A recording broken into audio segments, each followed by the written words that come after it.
Il est digne d'honneur, notre roi, il rend toutes choses possibles. Un Dieu merveilleux, qui se sert de nos insuffisances et de nos imperfections humaines pour nous accorder la grâce de fleurir dans sa gloire. Shalom, peuple de Dieu, que l'Éternel vous bénisse de partout où vous êtes. Je sais que vous êtes très nombreux à me suivre.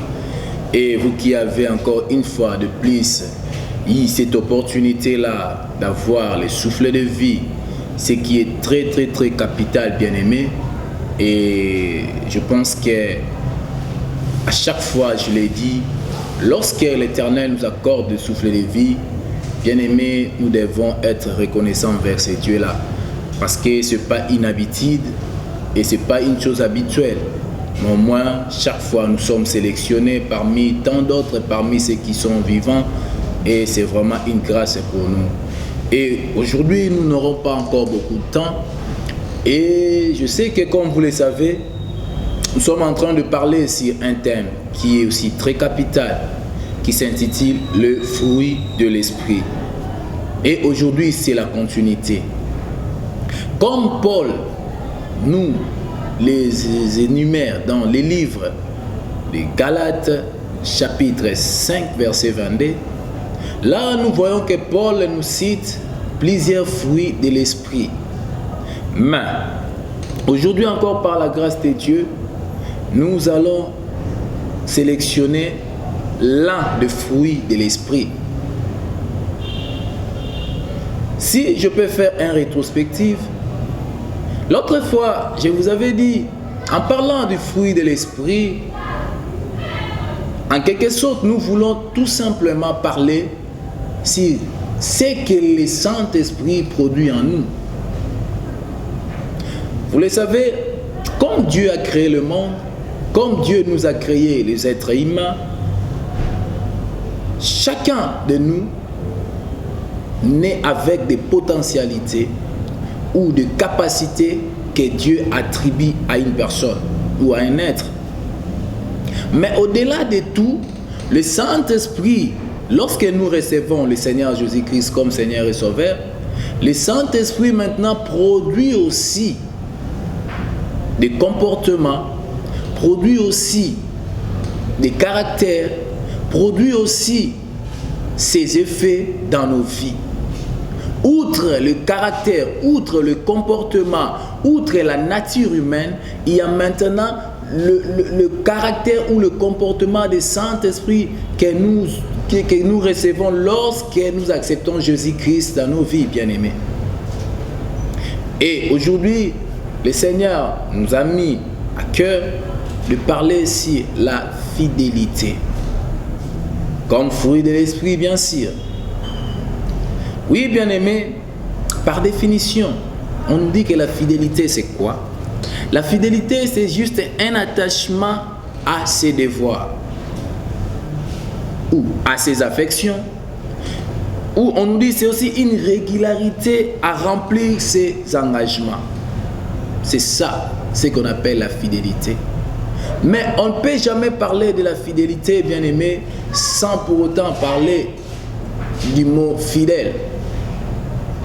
On nous dit qu'un fidèle, c'est simplement celui qui ne s'écarte pas de quelque chose. Ou celui qui n'y renonce pas. C'est ça un fidèle. Aujourd'hui, bien-aimé, lorsque Dieu a créé le monde, lorsque Dieu nous a créé des humains, automatiquement, nous avons nos droits, nous avons aussi nos devoirs. C'est à cela que nous sommes appelés, bien-aimés. Chacun de nous dans la vie a ses droits, a aussi ses devoirs. Dans la société comme nous vivons aujourd'hui, même dans des études, on nous a appris, dans des écoles, on nous a appris que nous avons nos devoirs envers les êtres humains comme nous. Nous avons aussi nos droits, bien-aimés. Voilà pourquoi vous vous souviendrez, on nous a appris à l'école le devoir des enfants envers leurs parents ou le devoir des parents envers leurs enfants. C'est pareil, c'est comme ça. Mais dans la société aussi, parfois, étant des êtres humains, nous obtenons des engagements. Nous obtenons, bien aimé, des charges quelque part. Donc, vous verrez que l'homme est appelé à prendre des responsabilités. L'homme est appelé à prendre des engagements quelconques. Mais le problème se situe maintenant sur le respect ou sur l'attachement de ses devoirs. C'est ça qu'on appelle la fidélité. En parlant de droits et de devoirs, nous savons tous que le Dieu créateur, c'est lui qui nous a créés dans ce monde et automatiquement notre Père. Donc, allez-y comprendre que Dieu étant notre papa, il a ses devoirs et il a aussi ses droits. Nous aussi étant des enfants de Dieu, nous avons aussi nos devoirs, nous avons aussi nos droits envers notre papa. Mais, Dieu étant notre Père ou notre Créateur, parmi ses devoirs, il a le devoir de nous donner le soufflet de vie. Il a le devoir de nous sécuriser. Voilà pourquoi tous les jours nous nous réveillons. Voilà pourquoi nous marchons dans la tranquillité. Parce que nous avons un Dieu, un Père qui nous protège. Et personne dans ce monde paye la facture des soufflets de vie. Personne dans ce monde donne quelque chose à Dieu parce que Dieu, ou en contrepartie de la sécurité que Dieu lui offre. Nulle part au monde, je n'ai vu quelqu'un donner une chose en contrepartie avec les soufflets de vie. C'est gratuit. Pourquoi? Parce que chez nous, c'est un droit. Mais chez notre Dieu, qui est notre Père, c'est un devoir. Il a aussi le devoir de nous vêtir. Il a aussi le devoir de nous donner à manger. Et chez nous, c'est notre droit. Voilà pourquoi dans le livre de Matthieu 6, notre Dieu, Jésus-Christ, dira, ne vous inquiétez donc de rien, ni de ce que vous serez vêtis, ni de ce que vous devez manger. Parce que votre Père Céleste sait de quoi vous en avez besoin avant même que vous lui le demandiez. Pourquoi? Parce que c'est son devoir. Étant un père qui a ses enfants, il a le devoir là de nous donner les soufflets de vie, de nous protéger, de nous donner à manger, de quoi nous vêtir. Et de notre part, c'est notre droit. Et pareil aussi, nous avons le devoir envers ce Dieu-là. Ce qui est aussi ses droits à lui. Parce que nous avons le devoir de lui glorifier, nous avons le devoir de l'adorer, nous avons le devoir de l'élever, nous avons le devoir, bien-aimé, de parler des bonnes choses ou d'être reconnaissant envers ces dieux-là. En quelque sorte, chez lui, c'est aussi ses droits. Il a les droits d'être élevé, d'être glorifié, il a les droits d'être loué parce que c'est ses droits. C'est comme ça que le monde existe, ou c'est comme ça que le monde entier tourne devant notre Dieu. Mais le problème, c'est quoi? Étant dans le christianisme, étant des chrétiens, bien aimés, ce que vous devez retenir, nous ne sommes pas des chrétiens, mais nous devenons des chrétiens. Il n'y a personne dans ce monde qui est né chrétien. Nous ne sommes pas des chrétiens, mais nous devenons des chrétiens. Mais en devenant des chrétiens, bien-aimés, c'est un engagement solennel que chacun de nous prend. Devenir chrétien, cela n'est pas obligatoire. Être un chrétien, cela n'est pas appelé à tout le monde. C'est facultatif. Mais lorsque nous voulons devenir chrétiens, c'est automatiquement un engagement que nous obtenons nous-mêmes. Cela commence par une décision. Vous verrez un bon matin, quelqu'un se réveille, il dit que non, moi je dois maintenant donner ma vie à Dieu. Je vais maintenant donner ma vie à Jésus-Christ, je vais devenir chrétien. Il se décide, il passe par la confession, il passe il commence d'abord à se repentir, il confesse ses péchés et après il se convertit, il devient un chrétien. C'est un engagement qu'il prend. Et lorsqu'on devient maintenant un chrétien, dans la vie chrétienne, il y a des règles à suivre, à respecter. Dans la vie chrétienne, bien aimé, il y a des principes à suivre. C'est qu'ignorent aujourd'hui beaucoup de chrétiens. Oui, en parlant de la vie chrétienne, bien aimé, la vie chrétienne a des faces. S'il faut le dire, permettez, vous pouvez me le permettre. La vie chrétienne a des côtés ou a deux parties. Il y a la partie positive ou le parti positif. Il y a aussi la partie négative ou le parti négatif. En parlant de partie positive de la vie chrétienne est une vie heureuse. La vie chrétienne est une vie joyeuse, est une vie rose, est une vie qui va nous donner la vie éternelle, qui va nous amener au ciel. C'est ça la vie chrétienne. C'est ça peut-être la partie ou le parti positif de la vie chrétienne. Tout ce que vous pouvez obtenir dans ce monde, vous l'obtiendrez en devenant chrétien. Si vous voulez vivre une vie heureuse, bien-aimé, devenez chrétien. La vie chrétienne, c'est une vie paisible. Là, ce sont les parties positives de la vie chrétienne. Mais il y a aussi des parties négatives. Mais il ne faut pas l'oublier. La vie chrétienne, c'est aussi une vie de souffrance. C'est aussi une vie des épreuves. C'est aussi une vie de la persécution. C'est aussi une vie des afflictions, bien-aimés. C'est qu'ignorent beaucoup de chrétiens. Beaucoup pensent que lorsqu'ils deviennent chrétiens, ils ne peuvent plus souffrir dans leur vie. Non, là vous vous trompez, bien-aimés. Quand vous devenez chrétien, cela ne veut pas dire que vous n'avez plus droit à la souffrance ou à des persécutions. Non. Là vous vous trompez. À ne pas oublier que notre Dieu, c'est un Dieu d'amour. Notre Dieu, c'est un Dieu de la bonté. C'est un Dieu miséricordieux. Il est même lui-même amour, notre Dieu. Il a la bonté, il a la bénignité. C'est ça, notre Dieu. Mais il est aussi le Dieu de la fureur. Il est aussi le Dieu du châtiment. Il châtie celui qui l'aime. Il est aussi le Dieu bien-aimé qui corrige ses enfants. C'est ça, bien-aimé.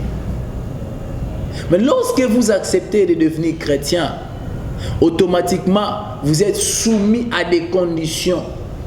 Vous êtes soumis à des règles que vous devez respecter.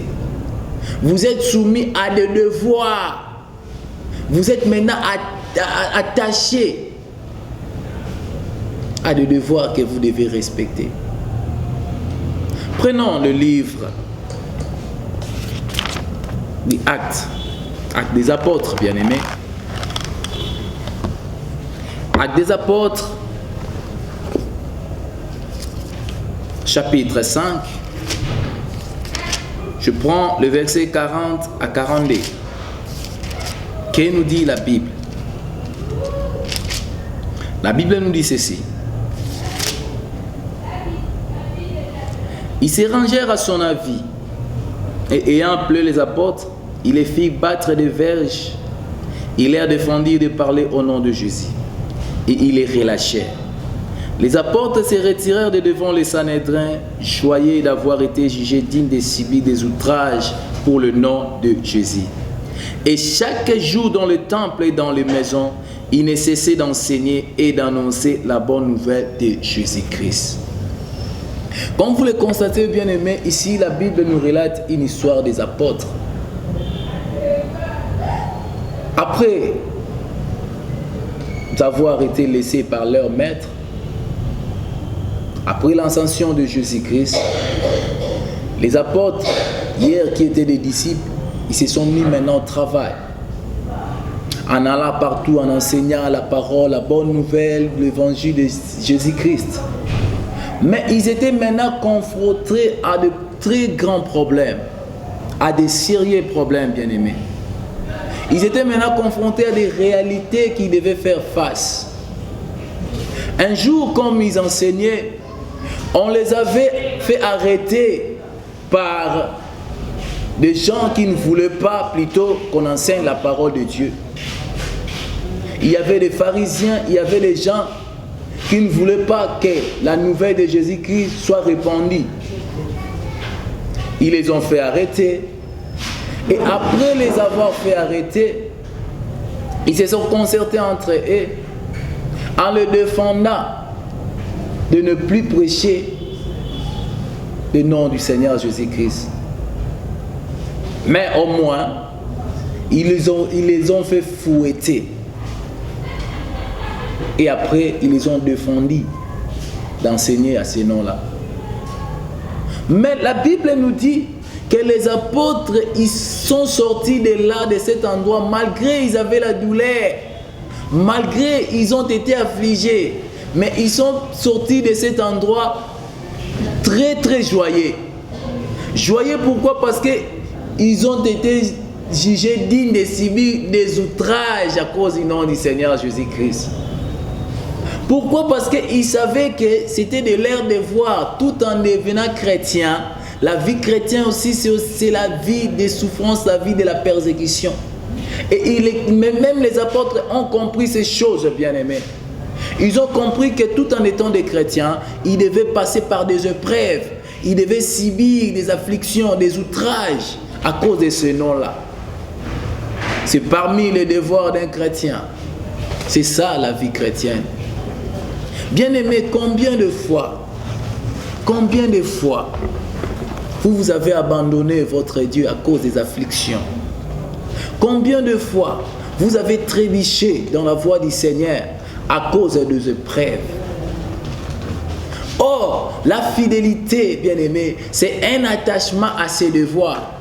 Et étant des chrétiens, nous avons nos devoirs parce que nous avons accepté le christianisme. Bien-aimé, Jésus-Christ nous dira que celui qui veut lui suivre, il doit porter sa croix. Dans le livre de Matthieu 10, Jésus nous dit que celui qui ne prend pas sa croix et ne le suit pas, il n'est pas digne de lui. Lorsque vous acceptez Jésus-Christ, lorsque vous acceptez, vous prenez l'engagement de devenir chrétien, sachez-le bien que c'est une autre aventure qui commence. Sachez-le bien que vous commencez maintenant une vie de la persécution. Vous commencez maintenant une vie des épreuves, une vie d'affliction. Oui, quand bien même après, c'est la gloire. Si vous lisez dans le livre de Marc, chapitre 10, verset 30, un jour on a posé la question à Jésus pour savoir tous ceux qui lui suivent, quel serait leur sort. Pierre a dit à Jésus, ah bien maintenant, nous qui te suivons, quel est notre sort? Parce que nous avons abandonné nos familles, nous avons abandonné nos maisons, nous avons abandonné toutes nos richesses, nous te suivons toi. Quel sera notre sort? Écoutez la réponse de Jésus. Jésus dira à Pierre que oui, tout celui qui va abandonner ses maisons, ses parents, ses enfants, ses femmes, ses terres, il aura les centuples pour ces siècles. Mais Jésus a insisté, a dit avec de persécutions. Lisez bien ces versets, bien-aimés. Il dit avec de persécutions. Mais au siècle à venir, il aura la vie éternelle. Bien-aimé, la vie chrétienne n'est pas seulement une vie rose. La vie chrétienne n'est pas seulement une vie joyeuse, mais c'est aussi une vie des épreuves. Regardez les apôtres. Les apôtres ont compris ces choses. Ils avaient compris que non, en servant le Seigneur, en devenant chrétien, en suivant Jésus-Christ, c'était déjà un engagement qu'ils avaient pris. Et ils devaient rester attachés à leur engagement. Peu importe le prix à payer, peu importe ce qu'ils devaient endurer comme souffrance, mais comme ils avaient déjà pris cet engagement-là, c'était maintenant à eux d'éprouver la fidélité. Bien-aimé, combien des engagements tu as eu dans ta vie et que tu as abandonné en cours de chemin? Combien des engagements que tu as obtenus dans la vie dont tu n'as pas respecté? Bien-aimé, combien de fois tu as même insulté ton Dieu? Combien de fois tu as même péché devant ton Dieu en lui tenant des propos malveillants à cause des épreuves? Tout en oubliant que toi-même, tu as reçu l'engagement de devenir chrétien. La vie chrétienne n'est pas une vie de forcing. Devenir chrétien, c'est facultatif, car cela n'est pas donné à tout le monde. Devenir chrétien, bien-aimé, c'est pas de la force. Mais au moins c'est un engagement. Au moins c'est une charge. C'est une tâche quelconque, bien-aimé. Si vous n'êtes pas encore prêt, je vous dirais de ne pas être un chrétien. Si vous n'êtes pas encore convaincu, bien-aimé, ne devenez pas chrétien. Car c'est une charge, c'est un engagement. Mais si au moins vous-même vous voyez que vous êtes convaincu, vous-même vous voyez que le moment est venu où vous devez donner votre vie à Jésus, alors sachez-le bien que vous avez des devoirs à respecter. Quand bien même vous avez aussi des droits, mais sachez-le bien que vous avez des devoirs. Et vous devez rester attaché à ces devoirs-là. Leur engagement était celui de suivre la voie du Seigneur, peu importe la souffrance. C'était ça leur engagement.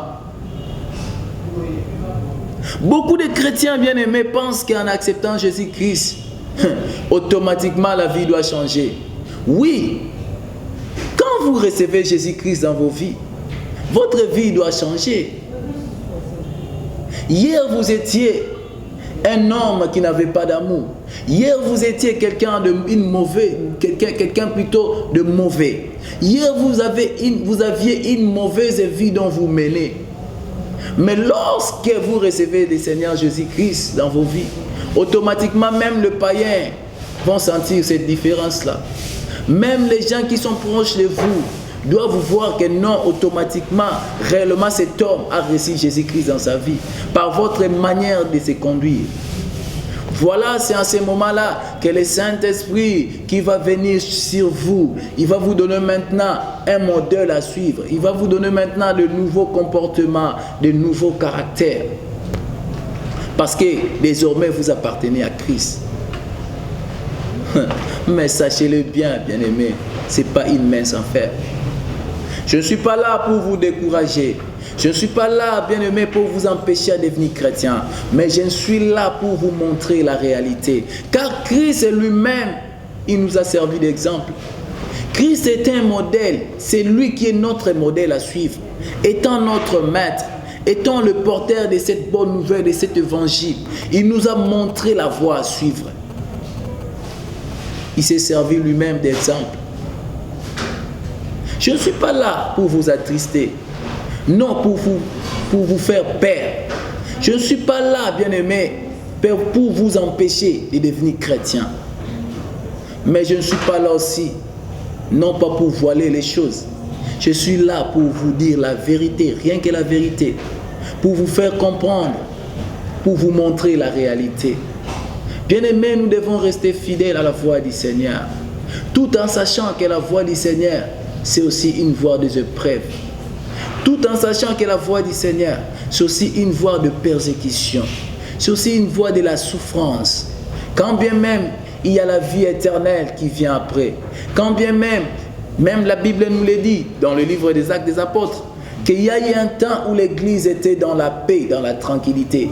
Après le moment de la persécution, après le moment de la souffrance, il survient un moment de la paix. Même l'Église était maintenant dans la paix, dans la tranquillité. Mais avant tout, c'était d'abord la souffrance. C'était d'abord la persécution. Écoutez ce que Jésus-Christ nous dira dans le livre de Matthieu 10. Matthieu chapitre 10, le verset 22. Jésus-Christ nous dit ceci. Vous serez haïs de tous à cause de mon nom, mais celui qui persévérera jusqu'à la fin sera sauvé. Pourquoi être haï à cause du nom de Jésus? Parce que nous ne sommes pas de ce monde. Nous sommes dans ce monde, mais nous ne sommes pas de ce monde. Le monde aime ce qui lui appartient.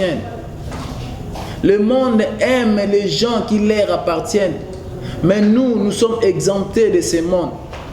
Nous sommes des gens qui sont mis à part. Voilà pourquoi le monde va toujours nous haïr. Et surtout à cause du nom de Jésus-Christ, le monde nous haïra toujours. Bien-aimés, restez toujours fidèles. Restez toujours attachés à vos devoirs. Étant des chrétiens bien-aimés, nous avons nos devoirs. Étant des chrétiens bien-aimés, nous avons des engagements à respecter. Restons toujours fidèles. Voilà pourquoi le Saint-Esprit, parmi les fruits de l'Esprit, parmi ces fruits, il vient nous donner la fidélité. Il vient nous montrer, nous fortifier à rester toujours attachés à nos devoirs. Peu importe le prix à payer, bien-aimés. Nous sommes appelés à souffrir. C'est ça la vie des chrétiens. Nous sommes appelés à la persécution. C'est ça la vie chrétienne. Bien-aimés, demandons toujours à Dieu la fidélité. Parce qu'elle paye. Tôt ou tard, la fidélité paye toujours. Quels sont tes devoirs envers ton Dieu, bien-aimé? Quels sont tes devoirs tout en étant un chrétien? Quels sont tes devoirs, bien-aimés, dans le christianisme? Quels sont tes devoirs, bien-aimés, que tu dois respecter? Pour citer, prenons le livre de 1 Pierre. 1 Pierre, chapitre 2. La Bible nous dit ceci. 1 Pierre, chapitre 2, verset 20. Jusqu'à 23. La Bible nous dit ceci. Quelle gloire y a-t-il à supporter des mauvais traitements pour avoir commis des fautes? Mais si vous supportez la souffrance lorsque vous faites ce qui est bien, c'est une grâce devant Dieu. Et c'est à cela que vous avez été appelés, parce que Christ aussi a souffert pour vous, vous laissant un exemple, afin que vous suiviez ses traces. Lui qui n'a point commis de péché, et dans la bouche duquel il ne s'est point trouvé de fraude. La Bible nous dit que Christ nous a laissé un exemple. Et quel est cet exemple-là? Pierre nous dira que si nous souffrons à cause de la justice, si nous souffrons à cause de Jésus-Christ, c'est ça notre vie. Parce que c'est ça le modèle que Christ nous a laissé. Dans le chapitre 3, toujours dans le livre de 1 Pierre, chapitre 3, le verset 14, la Bible nous dit, d'ailleurs, quand vous souffririez pour la justice, vous seriez errés.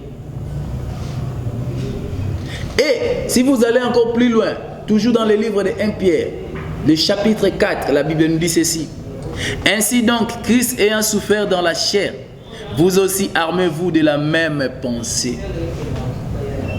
Christ qui est notre modèle, comme lui-même a souffert aussi dans la chair, nous qui sommes ses adeptes, nous qui avons opté pour le christianisme, nous devons nous armer de la même pensée.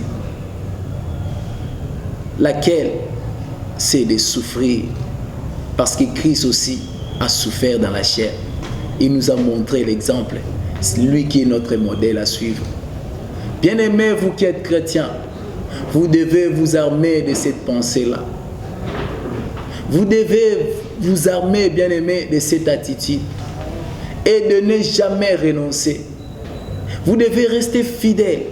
Parce qu'un fidèle, c'est celui qui ne renonce jamais à ses engagements. Un fidèle bien-aimé, c'est celui qui ne s'écarte jamais de quelque chose.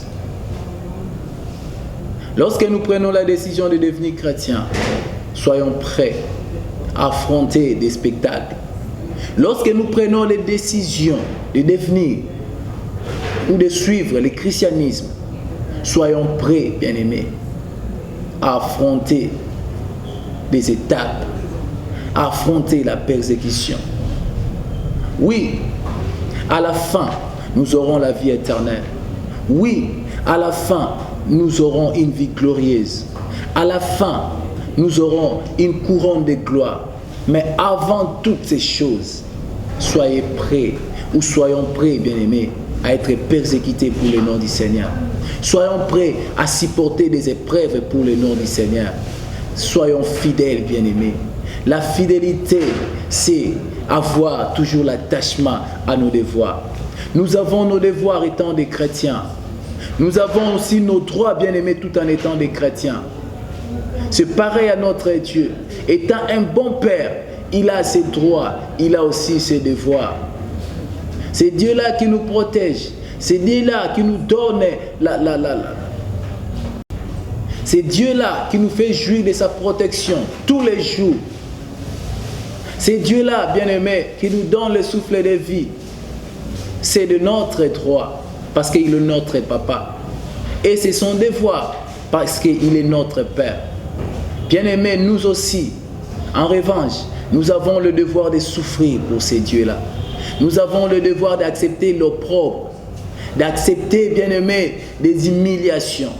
Nous avons le devoir d'accepter, bien-aimé, des persécutions à cause du nom de Jésus et de jamais y renoncer, car c'est notre identité. Bien-aimé, être un chrétien,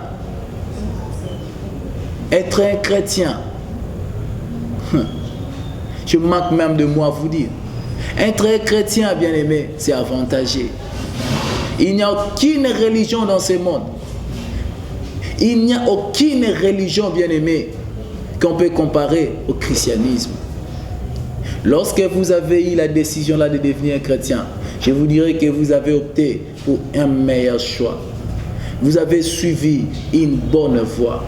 Mais ce qui vous reste à faire, c'est être prêt à supporter les opprobres. C'est être prêt à supporter, bien-aimé, les afflictions. C'est être prêt à supporter tout ce qui peut vous arriver. Parce que demain, vous aurez votre couronne de gloire. Bien-aimé, demandons la fidélité du Saint-Esprit. Demandons à Dieu la fidélité. Demandons à Dieu cette capacité-là de ne jamais renoncer à notre engagement. Comme je vous l'ai dit au départ, je ne suis pas là pas pour vous faire peur. Je ne suis pas là, bien-aimé, pour vous effrayer. Je ne suis pas là aussi pas pour vous voiler les choses. Mais je suis là pour vous dire la réalité, pour vous montrer la voie à suivre, pour vous expliquer en quelque sorte qu'est-ce qu'est la vie chrétienne. Bien-aimé, que l'Éternel vous bénisse. Si Jésus-Christ ne revient pas, nous allons encore revenir l'autre fois, la prochaine fois, pour peut-être, ça sera maintenant la fin, pour parler encore de notre fruit de l'esprit. Et je pense que cette fois-là, ça sera la fin. Bien-aimés, le numéro que vous voyez là, c'est notre numéro. Si vous avez des suggestions, si vous avez des questions, si vous avez des inquiétudes, n'hésitez pas à nous contacter à ces numéros-là, même via WhatsApp ou via un appel normal. Le numéro est opérationnel 24 heures sur 24. N'oubliez pas aussi de vous abonner sur notre chaîne, Pasteur Moïse Kyoka TV. Et nous avons aussi une page Facebook. Vous pouvez aussi visiter notre page. Vous pouvez aussi juste aimer la page qui s'intitule Pasteur Moïse Kyoka Saint-Clair. Ça, c'est sur Facebook. Vous pouvez visiter la page, vous pouvez aussi aimer la page. N'hésitez pas à nous contacter en cas de besoin. Si vous avez besoin d'un soutien plutôt spirituel, vous avez besoin d'une prière quelconque, vous avez besoin de connaître encore plus, vous avez besoin de nous envoyer vos suggestions parce que nous en avons aussi besoin. Vos suggestions, vos remarques, bien-aimés, n'hésitez pas à nous contacter à ce numéro-là. Si Jésus-Christ ne nous revient pas, je pense que nous allons encore nous voir à la prochaine occasion.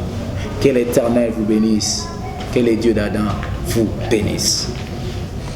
Il est digne d'honneur, notre roi, il rend toutes choses possibles. Un Dieu merveilleux qui se sert de nos insuffisances et de nos imperfections humaines pour nous accorder la grâce de fleurir dans sa gloire.